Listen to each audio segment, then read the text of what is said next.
నెలకు 4,000 ఇస్తా అన్నాడు. మన ఇంట్లో ఆడబిడ్డ లేరా? పెళ్లి కానోళ్ళు, పెళ్లి అయిన వాళ్ళు కూడా ఉన్నారు కదా, ఉద్యోగాలు లేని వాళ్ళు ఉన్నారు కదా, వాళ్ళు కూడా 4,000 ఇవ్వాలి కదా.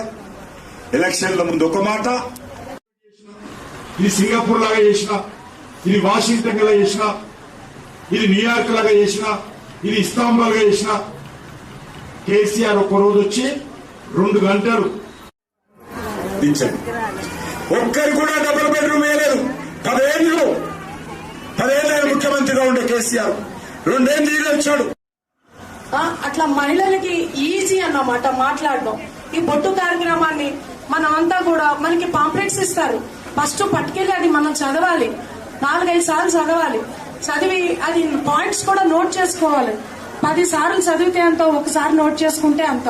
పాయింట్స్ అన్ని నోట్ చేసుకుంటే మనం డోర్ టు డోర్ చెప్పడానికి వెళ్ళినప్పుడు మనకి చాలా ఈజీ అయిపోద్ది.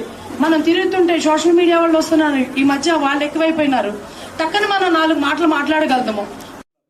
10 సంవత్సరాల రకంగా ఒక సినిమా వచ్చింది, అలా ఇప్పుడిప్పుడే చనిపోయాడు. ఎవరైనా కోట శ్రీనివాసరావు, ఆయన చనిపోయాడు. ఆహానా పెళ్లి అంటే సీన్ ఉండేది. ఆయన ఏం చేసేవాడంటే అందరిని పిలిచేటోడు ఇంటికి, రండి మీకు చికెన్ పెడతా, చికెన్ బిర్యానీ పెడతా, చుట్టాలను చికెన్ 65 పెడతా, రోజు పిలిచేటోడు. పాపం మా నాయకులు అందరూ వచ్చినారు, నిజంగా పెడతాడే వచ్చినాడు. అందుకు కింద కూర్చునే పెట్టేవాడు. బంతి మంత్రి అయిండు, అలా బిడ్డే ఎంపీ అయింది, ఎమ్మెల్సీ అయింది. ఆయన చిన్నల్లుడు ఎంపీ అయిండు, ఇంకో అల్లుడు అయిండు, చిన్నల్లుడు పెద్దల్లుడు. కుటుంబంలో ఉన్నట్లంటే అందరికి ఉద్యోగాలు వచ్చినాయి. మనకు ఉద్యోగాలు రాలే, ఉద్యోగ భృతి రాలే. అనేక బస్తీలు ఉన్నాయి, కానీ వాళ్ళ మీద పట్టుదల లేదు, వాళ్ళ మీద ఇంట్రెస్ట్ లేదు, వాళ్ళ మీద ప్రేమ లేదు, వాళ్ళ మీద అభిమానం లేదు.